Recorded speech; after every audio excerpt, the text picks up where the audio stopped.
Moi boas tardes. Benvidos a unha nova edición de Escépticos no Paz Compostela.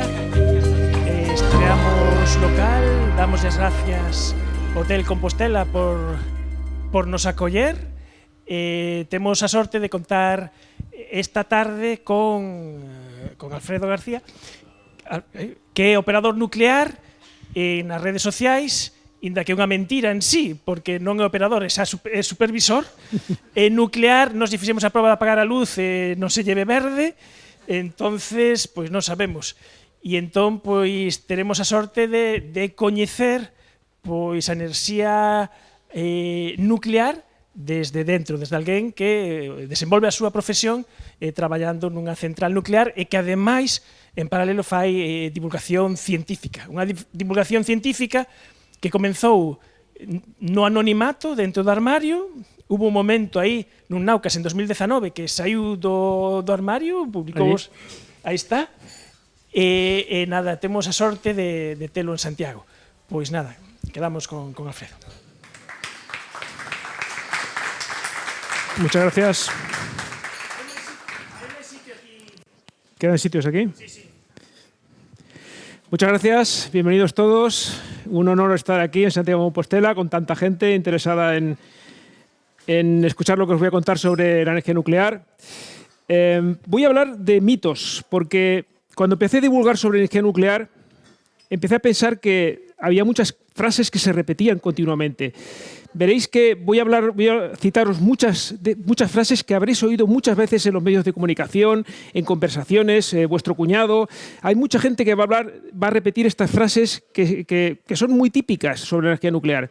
Entonces, me di cuenta que se repetían. Entonces, un día me senté y dije, voy a hacer una lista de mitos, de frases que se dicen sobre la energía nuclear y voy a intentar derribarlas desde el punto de vista científico, no utilizando falacias, no utilizando engaños, sino simplemente viendo qué dice la ciencia sobre cada una de esas frases, a ver si son verdad o no, o si son medias verdades, que a veces son peores que incluso que las mentiras, ¿no? Veréis que hay algunas que son medias verdades, que al final son mentiras, efectivamente. Pues hice una lista, hice un brainstorming, esto que se dice ahora habitualmente, y la hice a mano, como se hace habitualmente, con un bolígrafo, y me detuve en 40 mitos. Imaginaos cualquier tecnología, cualquier ciencia, cualquier actividad humana que tenga 40 mitos que son mentira. Es muy fuerte. O sea, la conclusión a la que llegué es que realmente necesita mucha divulgación, porque hay mucha gente engañando sobre eso, la gente repite esa mentira 1000 veces, la frase famosa de Goebbels, ¿no? Una mentira repetida 1000 veces se convierte en una verdad, y sin embargo la gente se lo sigue creyendo, porque claro, se convierte en una verdad. Entonces, me paré en 23, luego le he añadido 3 más, estoy ya casi en los 60 mitos. Voy a decir hoy solo 43, los primeros 43, pero creo que puede ser interesante repasarlos y veréis cómo muchos os sonarán y os voy a intentar dar argumentos para rebatir todos esos mitos. El primero de ellos, quizás el más típico, ¿no? Que la gente dice que una central nuclear puede explotar con una bomba atómica, ¿no? Cuidado con la central que no explote, que nos arrase a todos. Con Zaporilla se ha dicho, ¿no? Que el bombardeo podría arrasar toda Europa, que Chernóbil podría haber arrasado toda Europa. Bueno, pues en una central nuclear no hay ningún sistema de seguridad para evitar una explosión nuclear. Ninguno. Tenemos muchos sistemas de seguridad, pero ninguno para evitar una explosión nuclear, simplemente porque es físicamente imposible. ¿Y por qué es físicamente imposible? Hay muchas razones. Podríamos estar aquí hablando durante 10 horas de razones físicas por las que es imposible, pero vamos a centrarnos en una que se resume muy rápidamente. Es el enriquecimiento, la proporción del uranio que fisiona, el que se rompe para producir energía. Nosotros utilizamos un isótopo del uranio que es el 235, ese que tenéis allí. En realidad, en la naturaleza solo lo encontramos en un 0,7% de proporción. El resto es uranio 238 que no fisiona. Por lo tanto, el que nos interesa para un reactor nuclear y para una bomba atómica es el 235, que tiene 235 partículas en su núcleo. ¿De acuerdo? Para utilizarlo en un reactor nuclear, ¿podríamos utilizarlo con un 0,7% de proporción? Sí. Pero el reactor funcionaría durante unas cuantas semanas. Tendríamos que estar parando para recargar continuamente. Entonces, ¿qué hacemos? Lo enriquecemos, aumentamos la proporción hasta valores que rondan el 4-5%. Por lo tanto, como mucho tenemos un 5% de proporción de uranio 235 en un reactor nuclear. Sin embargo, por debajo del 90% de proporción, no tenemos una explosión nuclear. Es decir, una bomba atómica no va a funcionar nunca por debajo del 90% de uranio 235. Por lo tanto, fijaos lo lejos que estamos de tener una explosión nuclear. Aunque lo intentáramos, no conseguiríamos que explotara. Esta es una de las medias verdades que os decía. La gente dice, se lanzan residuos radiactivos al mar. Bueno, pues eso es algo que ocurrió parcialmente hasta principios de los años 80. Al mar, y vosotros que vivís en una tierra que está muy vinculada al mar, sabéis que se han lanzado muchas cosas y todavía se siguen lanzando muchas cosas, desafortunadamente, ¿no? Entre otras cosas, plásticos, por ejemplo, ¿no? O chapapotes, ¿no? Pero en realidad es una cosa que se dejó de hacer en 1982. Pero además, los matices, ya vienen todos los matices. Los matices es que nunca se lanzaron residuos de alta actividad, es decir, nunca se lanzó combustible usado de reactores nucleares comerciales. Eso no ocurrió nunca y está documentado. Otra verdad, España nunca lo hizo. Afortunadamente, en España eso se ha hecho bien y los residuos de alta actividad están todos en los reactores nucleares, en las propias instalaciones, y los de media y baja actividad están en el Cabril, en Córdoba. Entonces, en España siempre se ha hecho bien eso, ¿no? Por lo tanto, como veis, el mito de que se lanzan continuamente residuos al mar es falso porque es una media verdad. Otro mito, la energía nuclear causa más muertes que otras energías. También es un mito muy trasladado, ¿no? La gente tiene miedo a la energía nuclear porque piensan que es más peligrosa, que causa más muertes que cualquier otra energía en su funcionamiento normal. Hay diversos estudios. Toda esta información que estoy dando, por favor, si no os la creéis, no tenéis por qué creerosla, consultarla. Hay múltiples fuentes en el hilo de hecho es un hilo que tengo en Twitter. Si acaso luego lo fijaré en mi perfil para que lo podáis consultar. Todos son enlaces que se pueden consultar y se pueden contrastar. Hay muchos estudios que analizan el impacto en la salud de las personas de la energía nuclear y de todas las energías. Eso se le llama, es un análisis en el que se mide muertes por unidad de energía generada. Es decir, vamos a ver cuántas muertes ha causado cada energía en todo su ciclo de vida, desde la minería hasta la gestión de los residuos, los accidentes laborales, accidentes nucleares de cualquier tipo. En todos esos estudios veréis que la energía nuclear está, si no está el más bajo, pues el segundo o el tercero más bajo, siempre acompañado de la energía solar y la energía eólica. Todas las demás energías están muy por encima, entre ellos los combustibles fósiles, que según la Organización Mundial de la Salud matan a más de 7 millones de personas cada año por la contaminación del aire. Ya no estoy hablando de dióxido de carbono, estoy hablando de polución atmosférica. 7 millones de muertes causadas por quemar cosas. Eso es traducido, luego hablaremos del tema también, traducido unos aproximadamente 5 Chernóbil cada día. Y eso no sale en las noticias, ¿vale? Eso es lo que están haciendo los tubos de escape de los coches, las chimeneas de las fábricas y cuando estamos quemando cosas. Por lo tanto, la energía nuclear es una de las formas más seguras, incluyendo los accidentes nucleares, de producir electricidad. Dicen que las centrales nucleares aumentan el riesgo de cáncer a su alrededor, ¿no? Te dicen, vale, sí, no muere nadie o muere poca gente, pero hay mucho más cáncer. Bueno, ¿por qué? Porque yo tengo un vecino que vivía cerca de una central nuclear y ahora tiene cáncer. Pero fumaba 3 paquetes al día. Es igual, pero vivía cerca de la central nuclear, ¿no? O sea, la gente no hace un estudio epidemiológico. Entonces, aquí tenemos gente que es científica o cientófila y sabemos que estas cosas no se dicen porque yo tengo un cuñado, un primo, un amigo que ha tenido cáncer. Esto se dice porque se hace un estudio epidemiológico. Eso es lo que se hace en los países serios para saber si una actividad tiene un impacto, ¿no? Entonces, eso se hizo en España. Se hizo un estudio epidemiológico encargado por el Consejo de Seguridad Nuclear, año 2009. Es un estudio que llevó varios años, que estaba hecho por el Instituto, la Universidad Carlos III, pero además es que contó con los representantes de todos los sectores. Es decir, había organizaciones ecologistas en el comité que evaluaba los resultados, partidos políticos, asesores, investigadores, científicos, universidades. Y el resultado fue este. No se observan resultados consistentes que muestren un patrón de incremento de la mortalidad por cáncer. ¿En dónde? En el entorno de las centrales nucleares. Se analizó en el entorno de todas las centrales nucleares y además se comparó como muestra con otros lugares donde no había centrales nucleares y se vio que no había un aumento en la incidencia del cáncer. Por tanto, es una frase que es totalmente falsa, como podéis comprobar.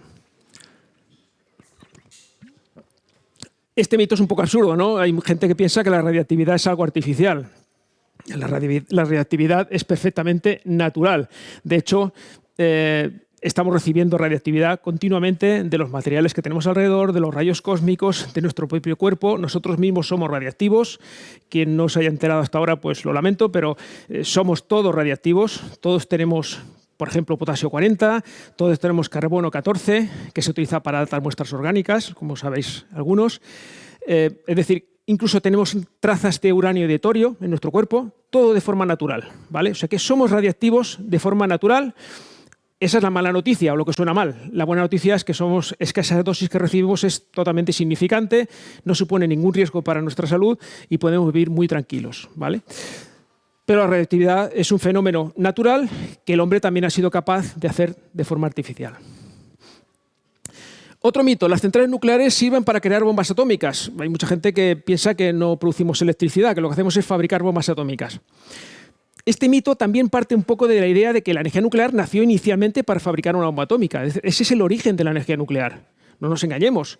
Veis que vengo aquí con la cara descubierta y vengo a decir las cosas tal y como son. La energía nuclear nació para fabricar la bomba atómica en los 40, durante la Segunda Guerra Mundial. Estados Unidos estaba buscando la bomba atómica, la estaba buscando también, por supuesto, la Alemania nazi y también los rusos. Y los Estados Unidos fueron los primeros que lo consiguieron, hicieron una primera prueba en su propio territorio y luego lanzaron 2 bombas atómicas en Japón, en Hiroshima y Nagasaki, ¿vale? Mataron en torno a 300.000 personas. Ese fue el origen de la energía nuclear. Pero ¿vamos a criminalizar una tecnología porque tenga un origen militar? Porque quien esté dispuesto a hacerlo, que apague su móvil, porque lleva GPS. El GPS es de origen militar y gestionado hoy en día todavía por los militares. Las gafas de sol son de origen militar, y quien no tiene gafas de sol, y así infinidad de cosas. La comida enlatada es de origen militar. Bueno, hay un montón muchísimas cosas que utilizamos son de origen militar. Entonces, vamos a ver ahora si sirve para el origen militar. O sea, tiene ese origen, pero si ahora se utilizan para eso. Bueno, pues las centrales nucleares que tenemos hoy en día en todo el mundo, todas las que son comerciales, ninguna tiene capacidad para producir plutonio para hacer bombas atómicas. Es decir, no se diseñaron para eso y, por lo tanto, se han ido separando. ¿Qué es esta gráfica? Pues los países que tienen armas nucleares, que son en color azul, y los países que tienen energía nuclear. Y como vemos, hay muchísimos más países que tienen centrales nucleares que países que tienen armas nucleares. De hecho, hay países que tienen armas nucleares que no tienen centrales nucleares. Y hay 2, Corea del Norte y Israel. Estos 2 países tienen bombas atómicas y no tienen centrales nucleares. Y la mayoría de los países que tenemos centrales nucleares no tenemos bombas atómicas, como es el caso de España. Seguimos. Un mito, aquí este daría para otra conferencia, ¿no? Este es el mito estrella, quizá. Chernóbil se puede reproducir en cualquier central nuclear, ¿no? Cuando a alguien le hablas de energía nuclear, te dice, ¿pero Chernóbil? Es lo siguiente, es como un resorte. ¿Y Chernóbil? ¿Vale? Es como si yo ahora dijera, voy a coger un avión y me dice, ¿pero Hindenburg? ¿No sabéis lo que es el Hindenburg? El dirigible alemán. Murieron 200, 300 personas. ¿A quién se le ocurre inflar un dirigible con hidrógeno? Si hay algún químico en la sala, pues lo entenderá perfectamente. El hidrógeno es altamente inflamable y explosivo, entonces es un riesgo enorme.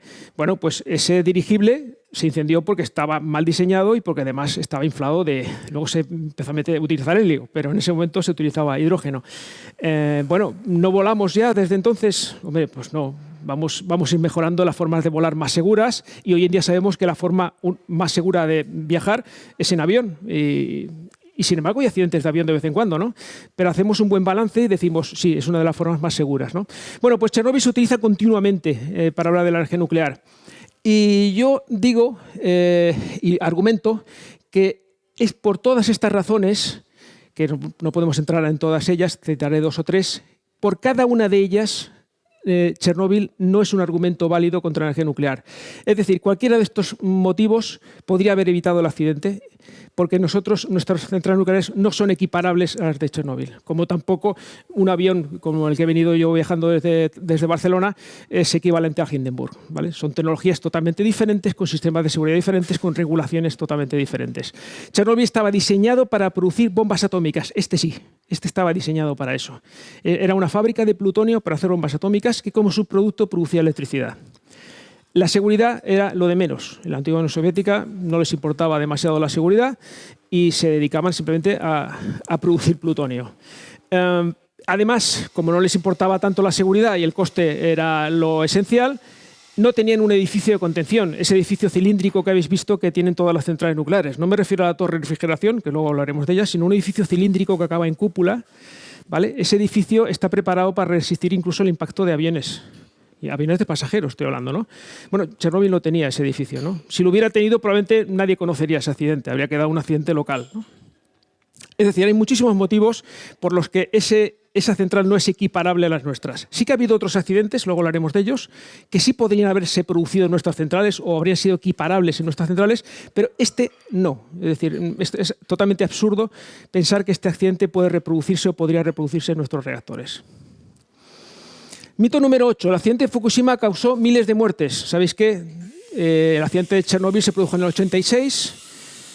Hubo un accidente posterior, que es el de Fukushima, en el año 2011. ¿Vale? Cuando salieron las noticias, yo enseguida, claro, yo en ese momento no me dedicaba a la divulgación, yo empecé en el 2016. Me llamó mucho la atención que se hablaba de las muertes causadas por el accidente de de Fukushima, cuando el accidente no había producido ninguna muerte. Y los informes a mí que me llegaban eran que no se había producido ni una sola muerte. Las muertes se las habían producido el tsunami, primero el seísmo y luego el posterior tsunami. En torno a 20.000 muertes se calcula que se produjeron en esa zona, ¿no? Pero es que, bueno, esa información luego ya fue haciéndose pública. Lo que pasa es que, claro, quien se cree el mito pues ya no lo consulta. La Organización Mundial de la Salud lo dice. No hay ningunos daños, ya no dice muertes, sino incluso daños, injuries, por la radiación, ni en los trabajadores ni en el público debido a la exposición a la radiación resultante del accidente de la central nuclear de Fukushima, ¿no? Que son las siglas. Organización Mundial de la Salud. Y esto además, este comité, UNSTEAR, es un comité científico de Naciones Unidas de expertos sobre los efectos de la radiactividad en las personas. Está en Viena, hay varios españoles en ese comité y también tiene informes muy completos sobre los accidentes nucleares y dice exactamente lo mismo, que no hay ningún daño demostrable sobre ninguna persona causado por el accidente de Fukushima. Por lo tanto, vale, estamos en contra de la energía nuclear porque tenemos un accidente que es muy peligroso y ha causado muchas muertes. Pero si no ha causado ninguna muerte, el argumento se debilita. Eso no significa que no haya que hacer nada. Después de este accidente se cambió radicalmente la industria nuclear. En todas las centrales nucleares del mundo se analizó a fondo nuevamente todos los sucesos posibles o imposibles y además se reforzó la seguridad. Mi central nuclear, mi empresa invirtió 120 millones de euros en reforzar la seguridad después de Fukushima. 120 millones de euros en equipos portátiles adicionales a los que ya tenemos de seguridad, ¿no? Para evitar una situación en la que perdiéramos toda la alimentación eléctrica, todos los diésel y dependiéramos solo de equipos portátiles, ¿no? Todo eso se invirtió y está activo. Por tanto, no causó miles de muertos, no causó ninguno. También, Fukushima está contaminando gravemente todo el Océano Pacífico. Cuando esta imagen, si buscáis en Google Fukushima, océano, contaminación, vais a ver esta imagen. Esta imagen es muy curiosa porque tenía que haber hecho el zoom, pero bueno, si la buscáis lo encontraréis y ampliáis la imagen, veréis que como todas las gráficas tiene que tener una escala y una escala que te indique esos colores que significan, ¿no? Porque claro, así son muy llamativos, parece que es Japón que está irradiando ahí mucha porquería por todo el océano. Esta escala, esta gráfica de aquí, a ver si se ve, esta gráfica de aquí son centímetros. ¿Qué puede ser? Pues la altura del tsunami. O sea, esta gráfica es de una organización estadounidense científica y lo que muestra es la altura del tsunami en todo el Pacífico. Y la utilizan como indicar cómo se había contaminado. Sí que hubo contaminación, sí que la hubo, eso está demostrado, ¿no? Estamos hablando de en petabecquerelios en torno a 10-30 atmosféricos, entre 3 y 30 petabecquerelios directos, pero el accidente de Chernóbil produjo más, en torno a 85 petabecquerelios. Las pruebas de bombas atómicas entre los 50 y los 60 se fueron a 400 petabecquerelios, que es una barbaridad. Pero es que el océano, de forma natural, ya tiene unos 15 millones de petabecquerelios de potasio 40, de forma natural, y 37.000 petabecquerelios de uranio 238, que está disuelto en el océano. Es decir, el uranio, luego lo veremos también, está en todas partes, entre ellos disuelto en el océano. Es decir, si nos bañamos, tenemos uranio alrededor. Dosis muy pequeñas, dosis insignificantes, porque está muy disuelto, pero el uranio, el océano ya es radiactivo de forma natural. Mito número 10. Esto, los que sean un poco de mi edad o incluso algo mayores, les sonará la película El síndrome de China. ¿Os suena alguno de vosotros? Con Jane Fonda, con Jack Lemmon, bueno, pues, y Michael Douglas, el joven que era el cámara ese de ahí es Michael Douglas. Era un equipo de televisión que representaba que iba a hacer un reportaje sobre una central nuclear y entonces, haciendo el reportaje, pues hubo una serie de problemas en la sala de control. El jefe de turno era Jack Lemmon y empezó a protestar por una serie de cosas que podrían pasar, y hablaban de un posible accidente en esa central nuclear, que no llegó a ocurrir en la película, pero que si hubiera ocurrido se llama el síndrome de China. El síndrome de China era que el reactor se calentaría tanto que se fundiría el combustible, y al fundirse alcanzaría temperaturas tan altas que rompería la vasija y entonces rompería el fondo del edificio de contención, que es una losa de 2 metros de hormigón armado, y entonces atravesaría el manto, y entonces la corteza terrestre atravesaría el manto, el núcleo, y llegaría a China. Ese es el síndrome de China. Y mucha gente se creyó que eso era posible. Pero es que dio la casualidad de que 10 días después del estreno de la película ocurrió el primer accidente nuclear de la historia. En Three Mile Island, en Estados Unidos, en Pensilvania, un reactor se le fundió el núcleo. 10 días más tarde. La película fue un éxito rotundo, claro, imaginaos, la gente quería ver lo que podía haber pasado. En la película no se funde el núcleo, pero se habla de eso, ¿no? Mucha gente todavía le hablas de eso y te dice, sí, la película del accidente de Three Mile Island es esta. No, esto fue 10 días antes. Pero dio la casualidad. Bueno, en resumidas cuentas, primero, un núcleo se puede fundir, sí, ocurrió en Fukushima, ocurrió en Chernóbil y ocurrió en Three Mile Island. Enseguida, en cuanto se va distribuyendo, llega un momento que se va solidificando y entonces deja de bajar, ¿no? Si hubiera llegado al manto, pues se habría ido enfriando durante el manto, entre la corteza terrestre. Si hubiera atravesado la corteza terrestre, que no lo habría hecho, habría llegado al manto. En el manto se habría disuelto. Pero es que las antípodas de Estados Unidos están en el Pacífico, no está en China. O sea, China no son las antípodas de Estados Unidos. O sea que es absurdo, ¿no? Pero bueno, hay gente que piensa que eso es posible, el síndrome de China.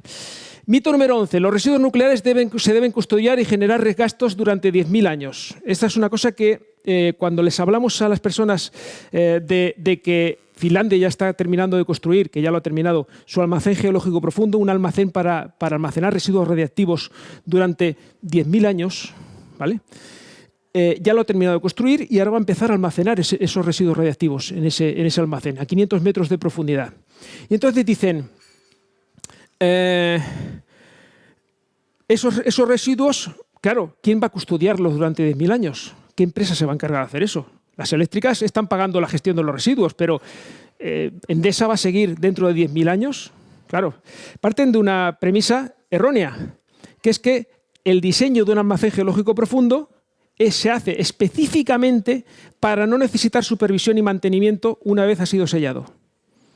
Esa es la base de diseño. Lo pone ahí, principios de diseño. Se diseña para eso, para que una vez que se haya almacenado todo el combustible, se selle el almacén y eso no requiera ningún tipo de supervisión ni mantenimiento. Entonces, si algo no tiene supervisión ni mantenimiento, evidentemente no tiene gastos. ¿Es gratis? No, los gastos se han hecho todos antes del sellado, ¿vale? Entonces, parten de esa mentira. Mito número 12. En el entorno de las centrales nucleares, la flora y la fauna sufren sus efectos, ¿no? Piensan que, bueno, las personas no, pero sí las plantas y los seres vivos. Bueno, claro, aquí podríamos decir, bueno, yo he vivido 18 años en el entorno de la central nuclear donde trabajo, he ido en bicicleta con mis hijos, me he bañado en el río Ebro muchas veces, he criado a mis hijos allí y claro, eso es subjetivo, ¿no? Bueno, esto lo dices tú porque trabajas allí. Bueno, pues vamos a hablar de ciencia. ¿Qué dice la ciencia? Pues lo que hacemos en las centrales nucleares es un programa de vigilancia radiológica ambiental en el entorno de cada central nuclear. Ese plan de vigilancia radiológico lo que hace es tomar muestras periódicas de todo lo que es susceptible de ser contaminado y sobre todo lo que podamos llegar a comer, ¿vale? Entonces estamos hablando de 6.000 muestras, esto es en los 7 reactores que hay en España, ¿eh? 6.000 muestras totales, 9.000 análisis y más de 300 puntos de muestreo. Entonces, ¿qué se toman? Pues, por ejemplo, deposiciones de cosechas y pastos, de la propia tierra, efluentes gaseosos, es decir, muestras del aire, efluentes líquidos, los ríos, los lagos, los mares, la irrigación, yo qué sé, ingesta de vegetales, la carne, la leche, los huevos que se producen allí. Se toman muestras periódicas de todas estas cosas y se analizan en laboratorios independientes. Y ese resultado se envía al Consejo de Seguridad Nuclear, que lo audita, ¿no? Bueno, hasta ahora, y llevamos más de 40 años de centrales nucleares en España, en torno a 45, ninguna de esas muestras ha dado ningún resultado positivo. Es decir, todos los resultados son correctos y las centrales nucleares pueden decir que no tienen ningún impacto radiológico en su entorno. Mito número 13. Los ciudadanos pagamos el desmantelamiento de las centrales nucleares y la gestión de residuos. Otra media verdad. Porque eso ocurrió hasta el año 2006. Desde el año 2006, el Plan General de Residuos Radiactivos dice que los que generan los residuos son los que tienen que pagar su gestión. Es decir, sí hay una media verdad, sí hemos pagado hasta el 2006 en la factura eléctrica, pero desde entonces, me ha pasado ya casi 18, casi 20 años, son las centrales las que están pagando su gestión y su desmantelamiento, ¿vale? Gestión de los residuos y el desmantelamiento. Mito número 14. El combustible nuclear es verde fluorescente. Hay gente que se lo cree todavía. El tema de los Simpson pues, ha afectado bastante al imaginario colectivo. No. Tengo la mala noticia. Este sería molón. La verdad es que este mito estaría bien que fuera verdad, pero no es verdad. Es así de feo. Es un gris oscuro. Estas son las pastillas de óxido de uranio. Son muy pequeñitas, más pequeñas incluso que como una goma de borrar, de estas que se pone encima de un lápiz. Tiene 8 milímetros de diámetro y 1 centímetro de alto. Son las muy pequeñitas. Es un material muy poco radiactivo. O sea, podríamos tenerlo en la mano sin ningún riesgo. Es decir, bueno, lo que no puedes tenerlo en el bolsillo y llevarlo así todo el día, ¿no? Porque al final algo te hará. Pero el uranio, de forma natural, es un emisor de beta, emite núcleos de helio y además no pueden atravesar la piel. Entonces, la dosis que te producen es muy pequeña. Otra cosa es que lo inhalaras o lo que sea, pero la dosis que produce radiación es realmente baja. Bueno, este es el óxido de uranio. Otro mito. Las centrales nucleares son viejas y tienen más averías. Bueno, pues lo que demuestran múltiples estudios es que las centrales nucleares cada vez funcionan mejor. ¿Por qué funcionan cada vez mejor? Porque son máquinas muy complejas. Y al ser tan complejas, hay cosas que hasta que no están rodadas no se van afinando perfectamente, ¿no?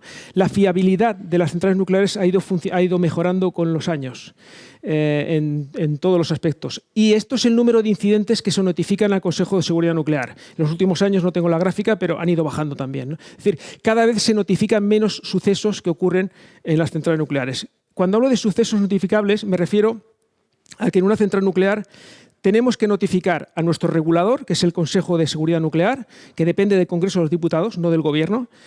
Le tenemos que notificar cualquier cosa que nos pase relacionada con la seguridad. Hay más de 35 casos de cosas que se tienen que explicar. Cualquier cosa que tenga algún tipo de relación con la seguridad se le tiene que notificar. Algunas en 1 hora, otras en 4, otras en 24, otras en un mes, pero todas se tienen que notificar. De hecho, las de 1 hora son parte de mi responsabilidad y lo he tenido que notificar varias veces. Pues yo qué sé, pues un trabajador se ha hecho daño, se ha caído, se ha dado un golpe y eso a lo mejor no es seguridad radiológica, pero es un accidente laboral y entonces tengo que notificarlo, ¿no? O cualquier cosa, ¿no? Bueno, pues esos sucesos cada vez se han ido produciendo menos, indicando que las centrales nucleares cada vez son más fiables y cada vez funcionan mejor.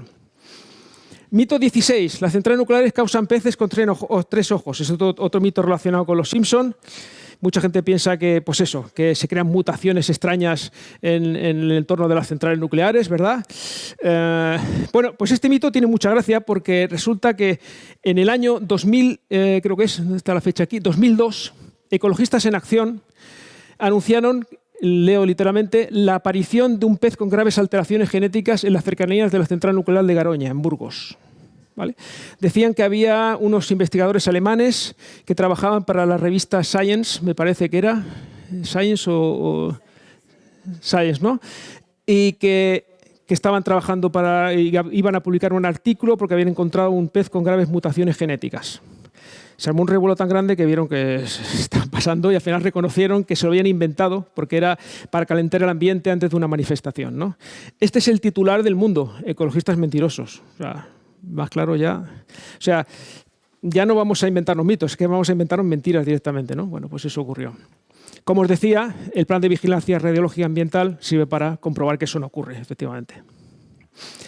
Mito 17. Las centrales nucleares no pueden realizar cambios rápidos de carga para respaldar a las renovables. Es una cosa un poco más técnico, pero vosotros sabéis que las energías renovables son variables. Todas las que tenemos renovables son variables, unas más que otras. La menos variable es la hidráulica, depende de la cantidad de agua que tengamos en el embalse, pero las que son muy variables son la eólica y la solar. Son las que se están implantando más en España actualmente y en todo el mundo. La eólica sabemos que depende del viento, de la intensidad del viento, y la solar, pues sabemos que depende de las horas de sol que tengamos y de la intensidad del sol que tengamos. Incluso puede ser de día y ser mediodía, pero estar nublado, como ocurre muchas veces aquí en Galicia. Entonces, en ese momento, pues la producción eléctrica baja mucho. Como esa producción es variable, es interesante tener otra energía que se complemente con ellas. Es decir, que cuando baje la producción eólica o la solar, hay otra energía que aumente la potencia.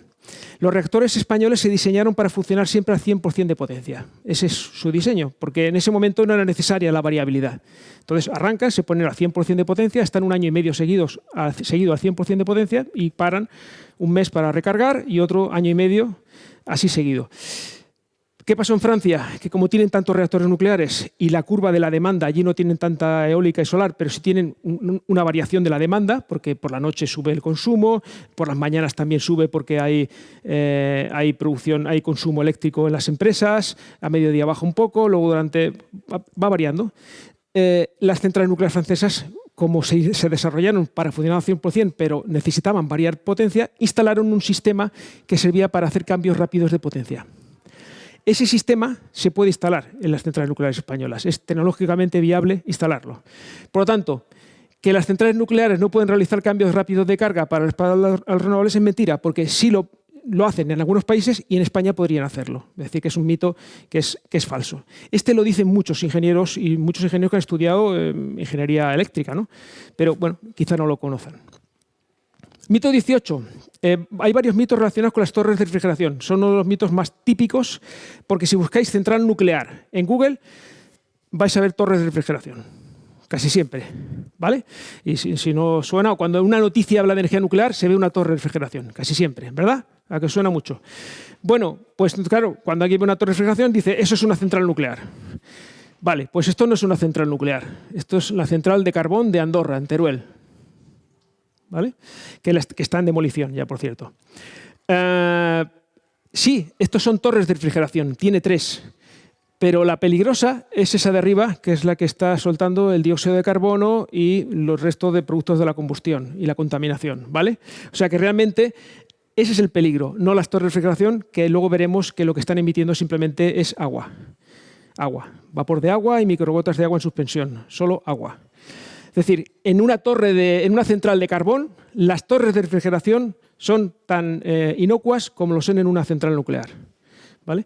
La peligrosa es la de arriba. ¿Vale? Entonces, una torre de refrigeración es una torre de refrigeración. Luego os hablaré más de ella. Sirve para refrigerar, no es una central nuclear. Es un componente más que se utiliza en las centrales nucleares. ¿Por qué? Porque hay gente que piensa que las torres de refrigeración emiten gases tóxicos. ¿Vale? Ya os he dicho, las que emiten gases tóxicos son las chimeneas altas, esas de las centrales térmicas. ¿Qué es en realidad una torre de tiro natural? Pues fijaos, es un sistema para refrigerar el agua, para bajar la temperatura del agua. ¿Y por qué utilizamos en las centrales nucleares una torre de refrigeración? Porque nos estamos refrigerando generalmente de un río. Las centrales que se refrigeran por mar no utilizan torres de refrigeración. Pero las que se refrigeran por un río sí necesitan una torre. ¿Por qué? Porque el río baja con un caudal, parte de ese caudal entra dentro de la central para refrigerarla, pero no entra en contacto con ningún otro fluido de la central. Es decir, entra por unos tubos y sale por los mismos tubos. No se mezcla con ningún otro agua, pero se calienta y sale más caliente. Es decir, el agua que entra en la central sí sale y con las mismas características químicas, pero con más temperatura, porque ha refrigerado la central y por lo tanto se ha calentado. Entonces, para proteger el ecosistema, tenemos que instalar torres de refrigeración para bajar la temperatura de ese agua antes de devolverla otra vez al río. O sea, que paradójicamente lo que se considera algo peligroso, algo dañino, es un componente para proteger el ecosistema, es un componente ecológico, sirve para proteger el ecosistema. Y lo que se hace simplemente es repartir el agua en forma de lluvia, que es eso que veis aquí. Esto es un dibujo que hizo mi hijo para mi primer libro, que es el ilustrador de mi libro, lo ilustró con 13 años. Pues el agua se hace repartir en forma de lluvia, cae en forma de lluvia, y la torre tiene esa forma tan particular porque gracias a ella se produce un tiro natural de aire. Se parece mucho a las chimeneas de las casas antiguas, que eran más anchas por abajo y más estrechas por arriba. Pues al tener esa forma siempre hay corriente de aire ascendente, siempre. En cualquier circunstancia atmosférica, llueva, nieve, verano, invierno, siempre hay viento hacia arriba. Si cae agua hacia abajo y hay viento hacia arriba, parte de ese agua se va hacia arriba, se evapora, otra parte se queda en microgotas. Y de hecho lo que sube arriba es, en palabras técnicas, es esto: salida de microgotas de agua en suspensión. Y eso, en el argot normal, es nube. Por lo tanto, una torre de refrigeración es una fábrica de nubes, literalmente. No me digáis que no es poético, ¿vale? O sea, todo el mundo tiene miedo de las torres de refrigeración, bueno, pues son fábricas de nubes, nada más que eso. Seguimos. Perdón. Mito número 20, estamos cerca de la mitad. El problema de los residuos nucleares no está resuelto. Esto lo dicen muchas veces y además lo dicen mucho los políticos. No sabemos qué hacer con los residuos radiactivos. Me parece que lo habéis oído alguna vez, ¿no? Esa frase es muy típica. No sabemos qué hacer con los residuos radiactivos. Muy bien. Yo no sé qué hacer con un bisturí. ¿Por qué? Pues porque no soy cirujano. O sea, yo sé que existen los bisturís, pero si a mí me dieran un bisturí para operar a alguien, pues igual hasta lo mato, porque no sé utilizar un bisturí, porque no soy cirujano, porque no estoy preparado para ello. ¿Por qué no le preguntamos a los que sabemos, o nos preguntan a los que sabemos qué hacer con los residuos radiactivos, si tienen solución y si sabemos qué hacer con ellos? Pues no nos preguntan, pero como no nos preguntan, pues yo lo explico. Sí sabemos qué hacer con los residuos radiactivos, porque al final lo que sabemos es que hay varias formas de gestionarlos. Una de ellas es reciclarlos. Hay tecnología ya para reciclar los residuos radiactivos. Pero también hay otra tecnología, que es la que está apostando por ella Finlandia, por ejemplo, que es esto. Los almacenes geológicos profundos se considera hoy en día la solución de consenso mundial. El reciclaje lo hacen algunos países, pero el almacenamiento lo tenemos que hacer todos inicialmente. Entonces, el almacén geológico profundo se considera la mejor solución hoy en día para almacenar con seguridad el combustible usado sin reciclar. Y esto lo dicen organizaciones muy serias, el Organismo Internacional de la Energía Atómica, la Agencia de la Energía Nuclear de la OCDE, organismos muy respetables, con los mayores expertos mundiales, que dicen que es la forma más segura de almacenar los residuos radiactivos para que no tengan ningún impacto en la salud de las personas ni en el medio ambiente. O sea que sí que está resuelto. Mito número 21. Esta me gusta porque es de mi central. Las centrales nucleares calientan mucho el agua de los ríos alterando el ecosistema. Bueno, pues casi os lo he contado ya. No calientan mucho porque el límite que tenemos, fijaos que es un límite muy curioso, o sea, muy preciso. 3 grados de calentamiento de media diaria. Es decir, la media diaria de calentamiento es 3 grados. Si el agua viene a 27, no puede ir a más de 30 aguas abajo. Con esos 3 grados se considera que el ecosistema no tiene un daño o un efecto medible o considerable ni en la fauna ni en la flora de los ríos, ¿no? Entonces, para eso utilizamos las torres de refrigeración. Este detalle es quizá muy curioso, voy a acercarme un poco aquí.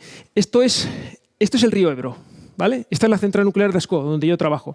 Este es el río Ebro, es un río que tiene un caudal, ayer que estaba trabajando tenía 150 metros cúbicos por segundo. He llegado a ver hasta 1.500 metros por segundo. Hace unos días teníamos 500, va variando porque hay presas arriba y nos regulan el caudal. Dentro de la central entran 80 metros cúbicos por segundo y luego salen por aquí.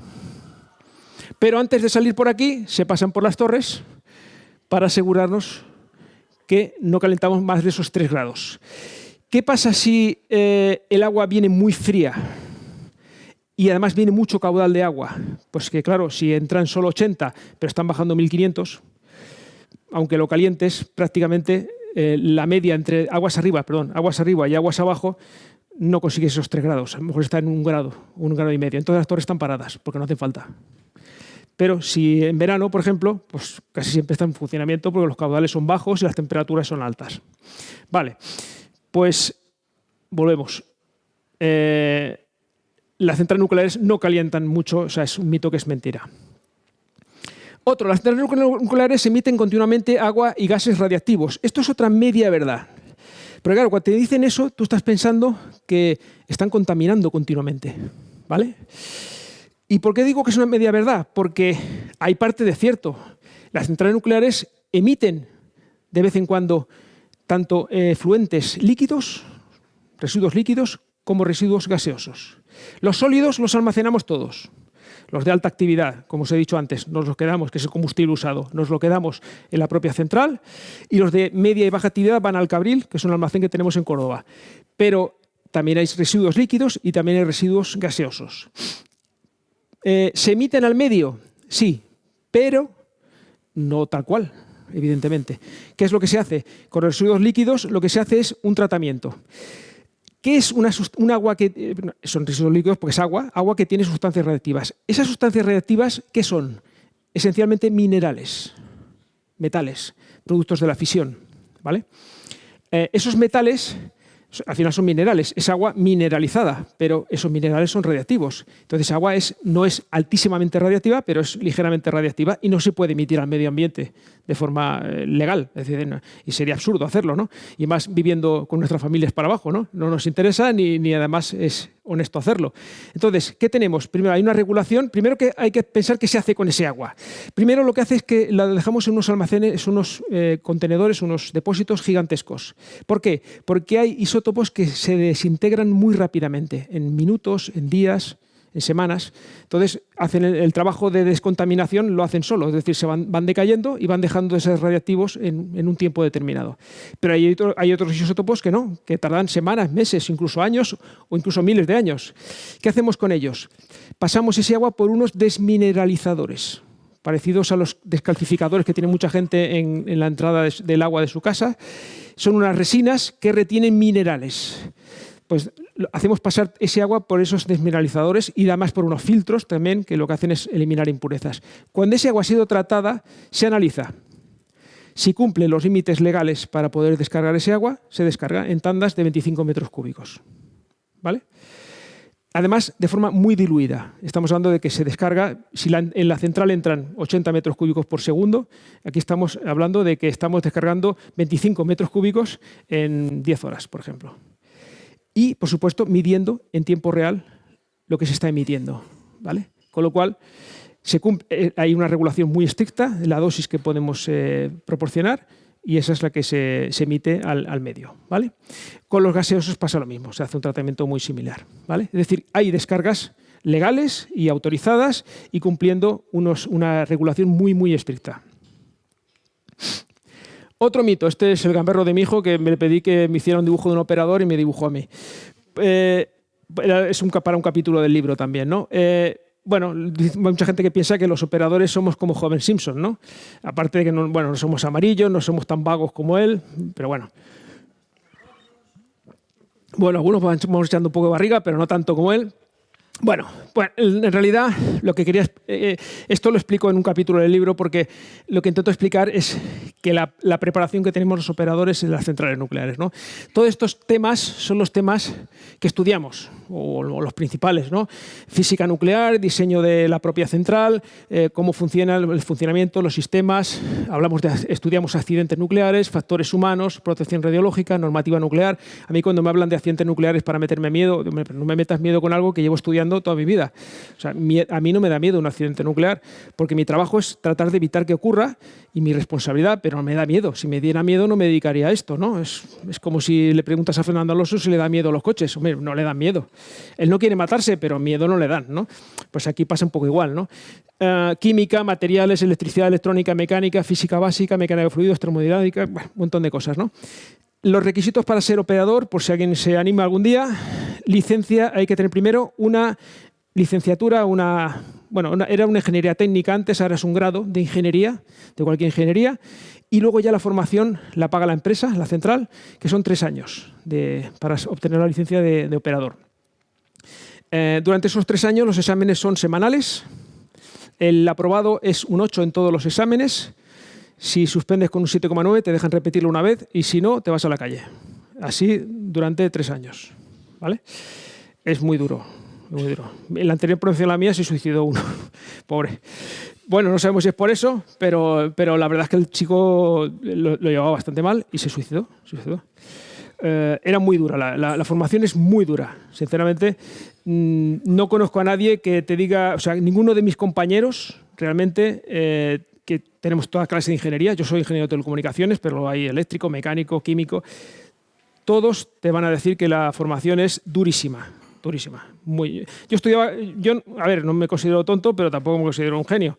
Yo estudiaba 14 horas diarias, o sea, de reloj, todos los días, de lunes a domingo, ¿eh? O sea, es durísimo, durísimo. Pero bueno, sabemos lo que tenemos entre manos y para eso hay que prepararse. La licencia de supervisor que comentaba antes César son 2 años más. O sea, yo tengo la ingeniería de 3 años de licencia de operador y 2 años más de licencia de supervisor. Total 5. Bueno, 8 en total si contamos todo. Las centrales nucleares caducan a los 40 años. Esto de los 40 son los nuevos 20. Bueno, pues realmente lo habréis oído muchas veces, ¿no? Estas centrales son viejas y están caducadas ya. Desde aquí no me veis. Me pongo aquí y no me veis. Vale. Las centrales nucleares no caducan a los 40 años. Las personas tampoco, pero las centrales nucleares se diseñaron para funcionar como mínimo durante 40 años. No son como un yogur que tiene una fecha de caducidad que luego ni siquiera es esa fecha. Pero realmente no es así. Es una fecha mínima de funcionamiento. ¿Por qué? Porque una central nuclear vale un dineral. Hoy en día un reactor vale 4 o 5 mil millones de euros, como mínimo. Si tú vas a poner 4 o 5 mil millones de euros, ¿te interesa que funcione un número de años determinado? Bien. Y bien significa confiabilidad, es decir, que esté produciendo la electricidad las 24 horas del día, que no haya ninguna interrupción y además de forma segura. La seguridad es lo primero. Si no hay seguridad va a tener que parar. Entonces, a ti te interesa que eso funcione durante un número de años determinado. ¿Y cuál se pone? Se puso inicialmente la cifra de 40 años. Las de ahora se diseñan ya para 60, pero antes eran 40. Pero eso no significa que si tú lo estás manteniendo bien, lo estás haciendo bien las revisiones, tienes fiabilidad, el regulador reconoce que lo estás haciendo bien, eso no significa que no puedas funcionar más años. Y entonces, hoy en día, en Estados Unidos, todos los reactores tienen licencia para 60 años. Hay 8 reactores que tienen licencia para 80 años. Y de esos 8 ya hay 2 que han solicitado la licencia para 100 años. Y cumpliendo los mismos estándares de seguridad. Una vez en una charla, luego haremos preguntas, pero una de las charlas alguien me preguntó, además lo hizo en mi propio pueblo, alguien que vivía cerca de la central nuclear donde yo trabajo. Estaba presentando mi segundo libro y yo tengo una pregunta. Bueno, tal, es que yo considero que una central nuclear ya es vieja y es obsoleta con 40 años. Me dijo, él tenía 50. Digo, pues tú estás ya para el arrastre, claro. Digo, ¿tú conoces el Hospital Juan 23 de Tarragona? Dice, sí. Claro, es un pueblo que está a 30 kilómetros de la capital. ¿Conoces el Juan 23? Dice, sí, he estado muchas veces, me han atendido ahí. Digo, ¿cuántos años tiene el edificio? Dice, pues más de 100 años. Digo, muy bien, vale. 100 años, muy bien. Pero, ¿y tú vas dentro y todo tiene 100 años? Los médicos, las doctoras, las enfermeras, los camilleros, todos tienen 100 años y me dicen, no, el edificio tiene 100 años, pero la gente se va renovando, los equipos de rayos X son modernos, la gente es joven, hay gente de todas las edades, tal. Digo, pues igual es una central nuclear. O sea, los que empezaron a operar la central nuclear, algunos se han muerto ya de viejos, o sea, con 80 años, o sea, o 90. O sea, realmente se van renovando los equipos, se van renovando los sistemas, se va renovando la gente. Entonces, si eso lo estás haciendo y lo estás haciendo cumpliendo con los estándares de seguridad, ¿cuántos años puede funcionar una central nuclear? No lo sabemos. 50, 100, 120, no lo sabemos. Hasta que deje de cumplir todos esos requisitos, ¿vale? Pero eso lo oiréis muchas veces. Ya son viejas porque tienen 40 años y ya han llegado al final de vida. Mito 25. Los residuos nucleares de alta actividad pueden filtrarse a los acuíferos. Estos son los contenedores donde almacenamos el combustible usado. Una vez que ha estado en el reactor, lo sacamos a unas piscinas donde se está enfriando durante un mínimo de 5 años y luego ese combustible se puede almacenar en seco, en contenedores que están blindados del exterior, que no tienen dentro ningún fluido líquido, es decir, lo que tienen es un gas, helio, es una atmósfera inerte de helio, estancos, y tiene una característica muy especial, que es que no necesitan alimentación eléctrica exterior. Es decir, se refrigeran por circulación natural de aire, primero por radiación hacia el exterior, irradian calor, y el aire entra por abajo, entre una camisa que tienen, entre el propio contenedor y un blindaje, pasa aire de forma natural y se va refrigerando. Es decir, no necesitan alimentación eléctrica. Eso es una gran ventaja porque se están refrigerando indefinidamente de esa forma, ¿no? Entonces, la gente dice, ¿pueden filtrarse a los acuíferos? Bueno, pues ya he visto que las pastillas, os he dicho antes que eran sólidas, pero es un sólido cerámico. Y además es un sólido cerámico insoluble en el agua. Entonces, ¿cómo podemos hacer que un sólido cerámico insoluble en el agua se filtre a los acuíferos? Si no son verde fluorescente, un líquido verde pastoso, ¿no? Tendríamos que desmontarlo, abrirlo, machacarlo, morir en el intento, claro, porque es muy radiactivo, y entonces al mismo tiempo meterlo en el agua, ¿no? O sea, realmente está dentro de un contenedor blindado y es un sólido cerámico, es decir, no se puede filtrar los acuíferos, es imposible. Además, una cosa importante, ¿eh? No pueden explotar, físicamente imposible, porque el enriquecimiento es todavía más bajo del 5%, se ha ido consumiendo el uranio, a lo mejor tenemos un 1% de enriquecimiento, no pueden explotar, no pueden fundirse porque han sido refrigerados, es decir, no hay... Simplemente hay que mantenerlos en su lugar estancos. Mito 26. La energía nuclear está en retroceso en todo el mundo. Bueno, hay varios... Esta imagen es un poco más antigua, pero hay varios indicios de que la energía nuclear está creciendo en todo el mundo. Hay muy pocos países que hayan decidido parar la energía nuclear. Básicamente, 2,5. Uno es Alemania, que cerró sus 17 reactores nucleares, por muchos motivos, pero básicamente políticos, ideológicos y por presiones de otros países, especialmente de Rusia. Pero ese es el país que ha cerrado sus centrales nucleares. El siguiente es España, que tiene un plan de cierre de los 7 reactores nucleares, el gobierno actual, entre 2027 y 2035, irá cerrando progresivamente los 7 reactores nucleares. Bélgica ha cerrado 2 reactores, pero ha prolongado la vida de otros 2. Y luego tenemos a Taiwán, que parece que va a cerrar, pero ahora el presidente del gobierno dice que no. Bueno, estamos ahí. Lo demás son 32 países que tienen centrales nucleares y que siguen apostando por ellas, y otros 30 países que están o construyendo o que tienen planes de construcción. Esa es la realidad. Entonces, estamos hablando de que hay unos 450 reactores en el mundo, 57 en construcción, ahora hay 60, la mitad de ellos en China. 157 encargados o planificados y 333 propuestos. Es decir, va a haber una expansión de la energía nuclear. El Organismo Internacional de Energía Atómica está hablando de en torno a duplicar o triplicar la potencia nuclear de aquí a 2050 y vamos camino de conseguirlo. O sea que es un mito que esté en retroceso en todo el mundo. Está en retroceso pues, en Alemania y en España, básicamente. Seguimos. Otro relacionado con los Simpsons, ¿no? Si caes en una piscina de combustible o de residuos radiactivos, mueres, ¿vale? Este es un mito también que mucha gente piensa, ¿no? Que vas a caer y vas a morir. De hecho, tenemos flotadores. No sé si se verá en la imagen, no se ve en la imagen, pero hay flotadores por si caes al agua, ¿no? Yo he estado muchas veces en esa piscina. De hecho, hace un par de semanas estuve también allí, estuve 2 días. Ese agua es ligeramente radiactiva. Es el agua que está refrigerando el combustible.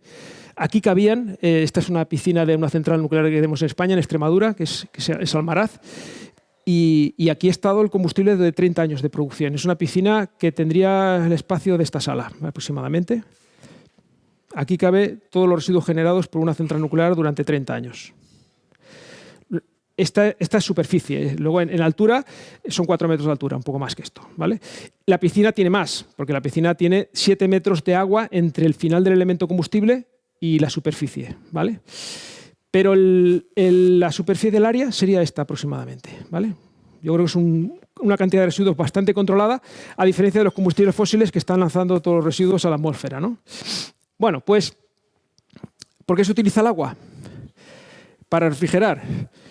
Pues por muchos motivos, porque el agua es barata, se puede conseguir agua con bastante facilidad, porque el agua refrigera muy bien, se utiliza para muchos procesos en nuestro día a día y en la industria, por lo tanto es muy útil, pero es que además tiene otra grandísima ventaja, que es que el agua es un blindaje excelente contra la radiación. Cada 7 centímetros de agua la radiación se reduce a la mitad. Es un blindaje magnífico, magnífico, de los mejores que hay. Entonces, claro, y además tiene una ventaja que es transparente. Entonces, claro, puedes estar manipulando el elemento con una grúa y puedes verlo. No necesitas Puedes poner cámaras también para verlo mejor, pero es transparente. Entonces, el agua tiene muchísimas ventajas. Bueno, pues ese agua es ligeramente radiactiva. ¿Por qué? Porque siempre en los elementos hay pequeñas fisuritas, hay pequeñas partes que se desprenden, hay materiales que se activan por el bombardeo de neutrones. Entonces, ese agua es ligeramente radiactiva. No mucho, pero es ligeramente radiactiva. El riesgo si caes en ese agua, ¿qué es? Pues básicamente, el primer riesgo es que si no sabes nadar, pues ya da igual cómo sea el agua. Ya lo has cagado. Pero si no es eso, va a ser que tu piel se va a contaminar. Si se contamina la piel, ¿qué significa contaminarse radiactivamente? Significa que esas partículas radiactivas se adhieren a la piel, igual que la suciedad. ¿Cómo se descontamina una piel que está contaminada con partículas radiactivas? ¿Se os ocurre? ¿Tenéis idea? Con una ducha, con agua y jabón, tal cual, agua y jabón. Entonces, si cayeras al agua, pues simplemente pues saldrías nadando y te llevarían a una ducha, te ducharías. Ese agua, lógicamente, como está contaminada, no se lleva al alcantarillado, sino que se realiza un proceso con ella, pero básicamente sería eso. Sí hay un pequeño riesgo un poco mayor que si se ingiriera agua. Si ingerimos el agua, entonces lo que hacemos es que se utilizan una serie de métodos para que ese agua salga por los orificios naturales que tenemos en nuestro cuerpo. Que ya os imagináis los que son, ya sabéis los que son. Entonces, depende de qué tipo de isótopos, necesitas una serie de medicamentos u otros que ayudan a que pues, se orinen o se vomite o lo que sea, ¿no? Pero básicamente orinar, casi siempre sería todo por ahí. En los ojos igual. Llega un momento que entraría adentro, pero pasaría al torrente sanguíneo, y de ahí pasaría a los riñones y también se podría... O sea, hay medicamentos para tratar cualquier tipo de isótopo que haya entrado dentro del cuerpo. Pero lo normal es que no entre prácticamente nada porque el agua es muy poco radiactiva. Ha habido casos de trabajadores que se han caído y no han tenido ninguno de ellos problemas.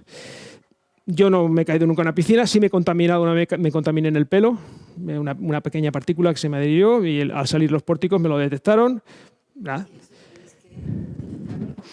Al consejo, sí. En este caso, una contaminación de un trabajador se tiene que notificar. Me contaminé una partícula, al pasar por pasamos por 4 pórticos. Pues en uno de ellos, el primero, porque son consecutivos, el primero ya me lo detectó. Nada, llamé al técnico, vino, me miró, dice, sí, es justo en la cabeza. Nada, te duchas, porque no puedes salir si no te duchas. Me dice, dúchate así un poco de lado para que no te caiga por el cuerpo, sino que caiga directamente al desagüe. Nada, volví a pasar y ya está. Y sigo teniendo todo el pelo y no me duele la cabeza y todo bien, ¿no? Y de esto hace como 20 años. O sea, ya está, no pasa nada. Simplemente hay que descontaminarse y ya está. Las centrales nucleares, no sé cómo vamos de tiempo, vamos ya un poquito tarde. Mito 28, las centrales nucleares generan enormes cantidades de residuos anualmente. Bueno, pues al ir un poco más rápido, porque si no va tiempo a las preguntas. Pues no, estamos hablando de que un reactor de 1000 megavatios de potencia, que es los 7 que tenemos en España son de un poco más de 1000 megavatios, genera en torno a 50 metros cúbicos de residuos de media y baja actividad que no se lanzan al mar, se llevan al Cabril, a Córdoba, y 9 metros cúbicos de alta actividad combustible usado. O sea, estamos produciendo electricidad para unas 2 millones de personas, generando 9 metros cúbicos de residuos al año. A ver quién lo iguala eso, ¿eh? Ya no, como aquello que se decía, ya no digo que me lo mejores, igualamelo. ¿Vale? A ver qué energía es capaz, qué combustible, que se queme o que se combustione, puede generar ese tipo de, tan poca cantidad de residuos. Mucha gente dice, las centrales nucleares contaminan. Vamos a definir lo que es contaminar. Yo no lo defino yo, lo define la RAE. Alterar nocivamente la pureza o las condiciones normales de una cosa o un medio por agentes químicos o físicos. Ya os he dicho, no se emiten residuos sólidos, se emiten residuos líquidos según la normativa, es decir, cumpliendo la normativa para no afectar el medio ambiente. Y sí, se hacen pruebas de los generadores diésel de emergencia una vez al mes durante 1 hora.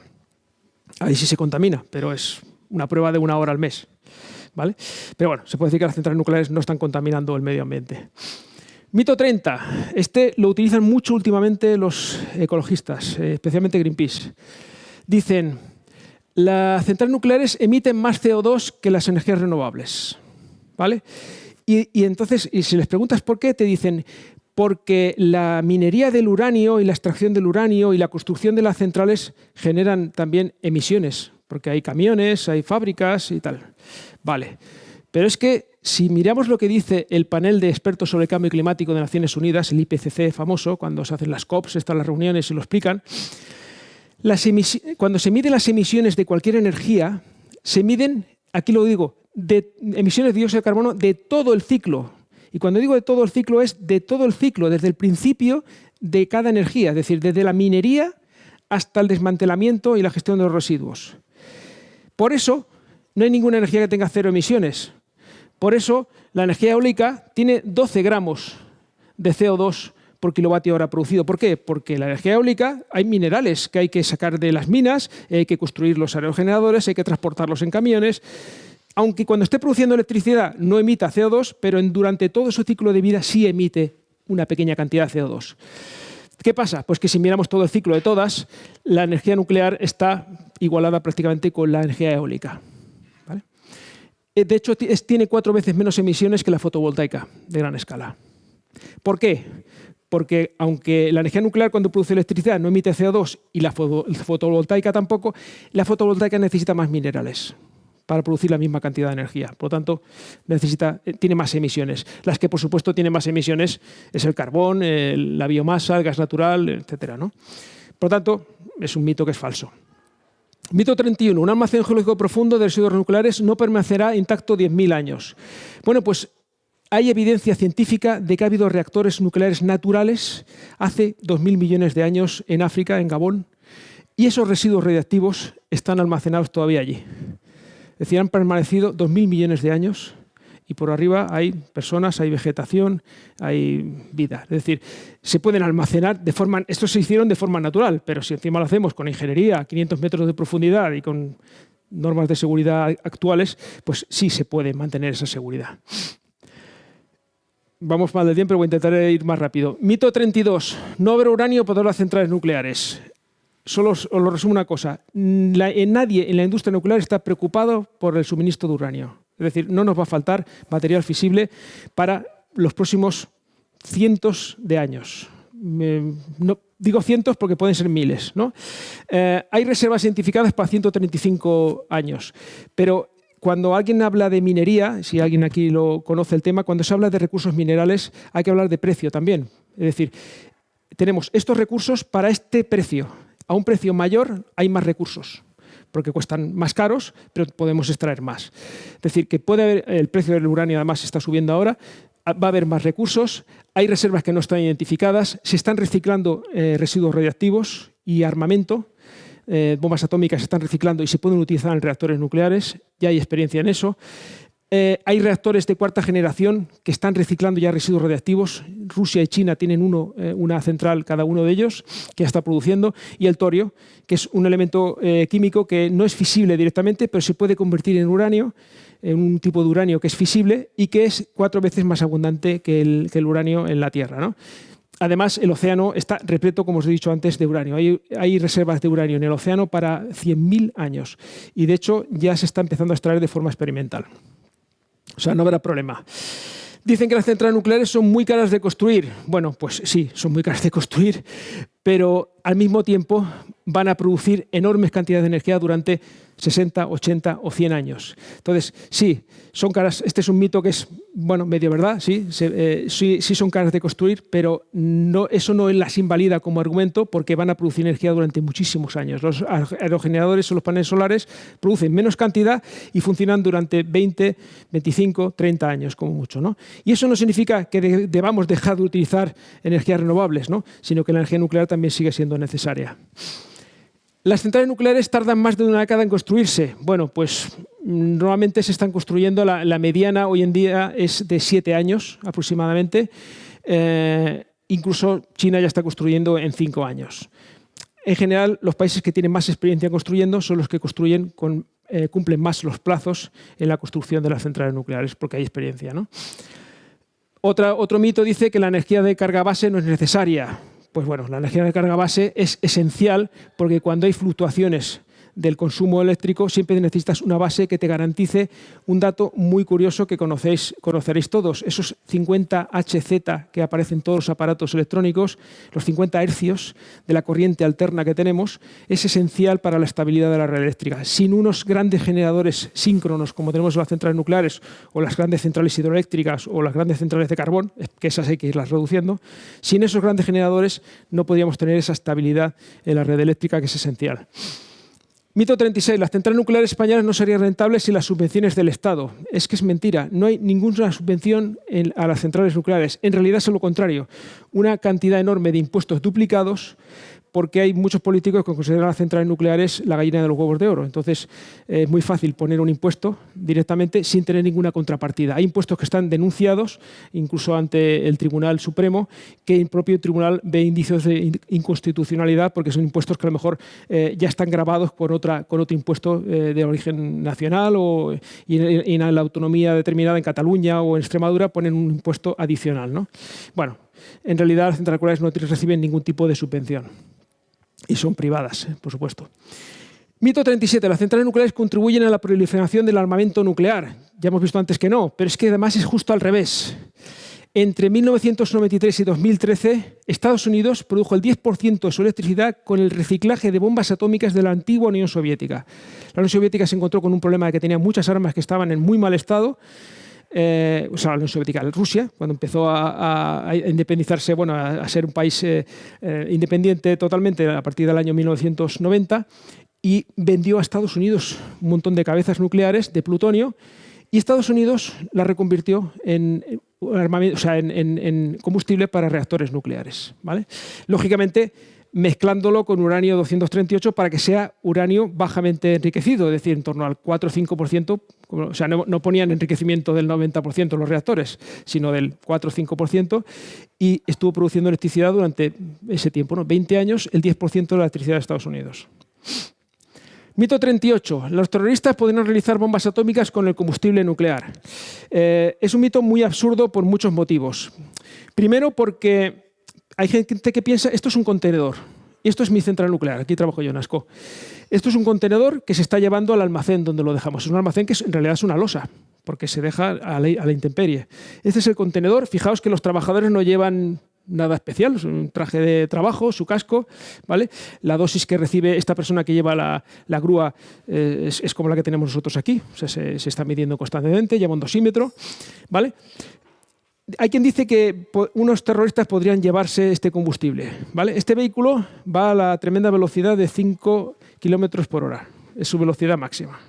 Imaginaos una persecución de los terroristas llevándose el aparato y la policía detrás de ellos, ¿no? ¿Vale? Pero es que además es mucho más fácil ir a una mina y llevarse el uranio, porque claro, ese uranio, ya os he dicho, es muy poco radiactivo y este es bastante radiactivo. Si abrieras el contenedor, el problema lo tendrías con tu propia vida, ¿no? O sea, es realmente absurdo, ¿no? No existe dosis radiactiva segura. Esto lo dicen muchas veces. Bueno, es mentira. ¿Por qué no hay dosis radiactiva segura? Pues porque ahora tenemos dosis radiactiva aquí y todos vamos a tener nuestro ciclo de vida y unos nos moriremos por unas cosas, otros por otras, pero ninguno de nosotros nos vamos a morir por la dosis de radiactividad que estamos recibiendo ahora, ¿no? Es decir, que realmente la radiactividad es un fenómeno natural que estamos recibiendo constantemente y que los umbrales, las dosis que recibimos son perfectamente compatibles con la vida y por eso seguimos vivos, ¿no? Es decir, hay dosis radiactivas seguras y por eso además se establecen unos límites legales para los trabajadores, unos límites para cualquier persona que tiene alguna relación con la radiación, con las rayas X o con tratamientos médicos. De hecho, para que os hagáis una idea en números, para que las unidades son milisievert, pero olvidaos de las unidades, quedaos con la cifra, el rango. La dosis que recibimos por estar vivos, la media mundial ronda los 3, ¿vale? 3 milisievert, pero bueno, 3. Se considera que aumenta la incidencia del cáncer a partir de 100 al año. Y nosotros recibimos 3. O sea, a partir de 100 se observa estadísticamente que las personas que han recibido más de 100 al año aumenta la incidencia del cáncer, estadísticamente hablando, ¿vale? Los trabajadores en las centrales nucleares tenemos un límite de 20, legal. Muy lejos de ese 100. ¿Vale? 3, 20, 100. Pero en las propias centrales, para no tener que hacer notificaciones y no tener problemas, lo tenemos limitado a 10. ¿Vale? Ahora os preguntaréis, ¿cuánto he recibido yo en un año? Mi récord es 1. Más los 3 que recibo como todos vosotros, pues 4. ¿Vale? Esos son los rangos de magnitud que tenemos, ¿vale? Nunca he visto a nadie en mi centro que haya llegado a los 10, ¿vale? No me consta que nadie haya llegado. Si alguien llegara a los 10, Estamos lejos del 100, es 10 veces menos, ¿vale? Es un décimo. Pues si alguien llegara a esos 10 ya no podría entrar en zona radiológica. Se quedaría en las oficinas haciendo toda clase de talleres o lo que sea, pero no podría entrar en zona radiológica para no sobrepasar ese umbral. Mito número 40, ya terminamos. ¿Los residuos radiactivos son las sustancias conocidas más tóxicas? Pues no, hay muchas sustancias mucho más tóxicas que, pues como por ejemplo, el cianuro de hidrógeno o el arsénico. El arsénico es bestial. El arsénico es una sustancia muy, muy, muy tóxica y es natural. ¿Vale? Muchas setas lo tienen arsénico, incluso las almendras tienen arsénico, ¿no? Una vez notado una almendra así un poco que dice, está loca, está amarga, ¿no? Pues eso es arsénico, te están metiendo una dosis de arsénico, ¿no? Entonces, si comieras varias de esas, te morirías. Entonces, hay muchas sustancias mucho más tóxicas o más nocivas que incluso que la radiación. Mito 41, venga, quedan tres. Estos son quizás los más potentes. Este es muy bueno, porque este además lo utilizan mucho ahora. ¿Sabes el típico cuñado? Dice, yo soy ingeniero y yo te voy a explicar que todo lo que me dicen las nucleares está muy bien. Pero resulta que las centrales nucleares me has dicho que emiten vapor de aguas. Sí. Pues ¿sabes que el vapor de agua es el principal gas de efecto invernadero? Pues es verdad. El vapor de agua es el principal gas de efecto invernadero. Si no hubiera vapor de agua no habría efecto invernadero en la Tierra y la Tierra se enfriaría y nos moriríamos todos. O sea, el vapor de agua es esencial, es el principal gas de efecto invernadero que tenemos en el planeta Tierra. ¿Qué está pasando? Que no está aumentando el vapor de agua en la atmósfera. Lo que está aumentando es el dióxido de carbono y el metano. Y esos también son gases de efecto invernadero. Y eso están haciendo que el efecto invernadero aumente, con lo cual la temperatura está aumentando en el planeta Tierra, la temperatura media. Es decir, el efecto invernadero está aumentando. Y eso es lo que no nos interesa, que aumente el efecto invernadero. Entonces, claro, dice, como tú tienes torre de refrigeración, estás emitiendo más vapor de agua, que es un gas de efecto invernadero. Bueno, pues lo que dice el IPCC es que el vapor de agua tiene una característica que no tiene el dióxido de carbono o el metano, que es un gas condensable. ¿Qué significa condensable? Que pasa fácilmente de estado gaseoso a estado líquido. Y así en Galicia conocéis muy bien cuál es el estado líquido del vapor de agua. La lluvia, ¿vale? Entonces, ¿cuánto está el vapor de agua en la atmósfera? Minutos, horas, días, semanas, pero enseguida acaba precipitando. Y entonces la cantidad de vapor de agua en la atmósfera se regula con la temperatura que hay en la atmósfera, con lo cual no depende de las emisiones, sino de la temperatura. Entonces, el IPCC no lo tiene en cuenta en sus cálculos porque no considera que esté aumentando ni que seamos capaces de aumentarlo. Además, en el mar se está evaporando agua continuamente, ¿no? Entonces, las torres de refrigeración no afectan al cambio climático. Mito 42. Ninguna compañía quiere asegurar las centrales nucleares. Este es un mito muy absurdo, porque resulta que hay una empresa en España que se llama el nombre tan original de aseguradora de riesgos nucleares. Se llama así. Y existe. De hecho, yo tengo compañeros que no son virtuales, que son personas reales, de carne y hueso, que trabajan allí. Entonces, sí, todas las centrales nucleares tienen un seguro por ley, obligatorio por ley, que cubre.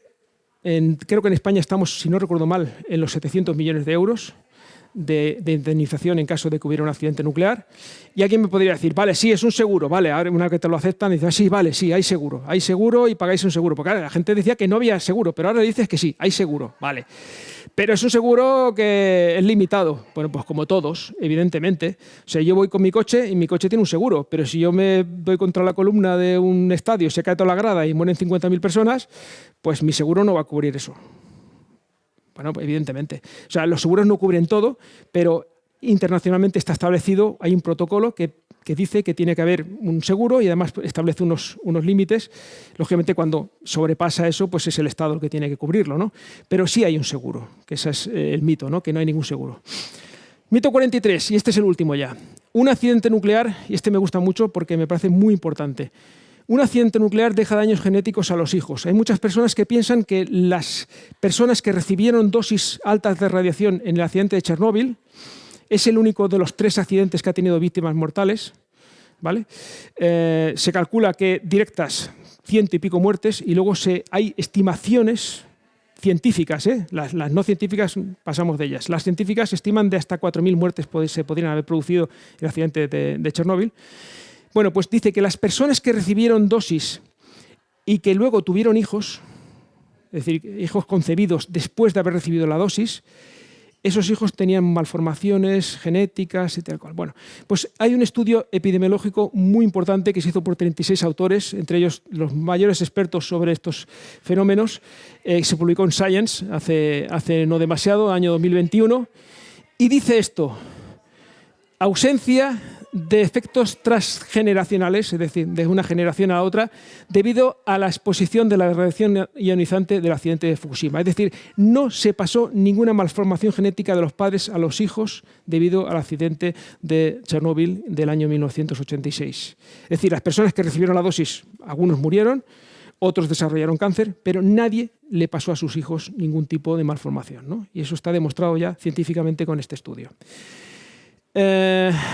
Y ya para terminar, que no me acuerdo que había el 44. Nadie quiere vivir cerca de una central nuclear. En Canadá hay una urbanización que está al lado de una central nuclear que tiene 8 reactores y los precios de las viviendas están entre los 3 millones y entre los 2,4 y los 3 millones de dólares, ¿vale? Para que os hagáis una idea de que hay gente que sí que quiere vivir al lado de la central nuclear y no tiene ningún problema.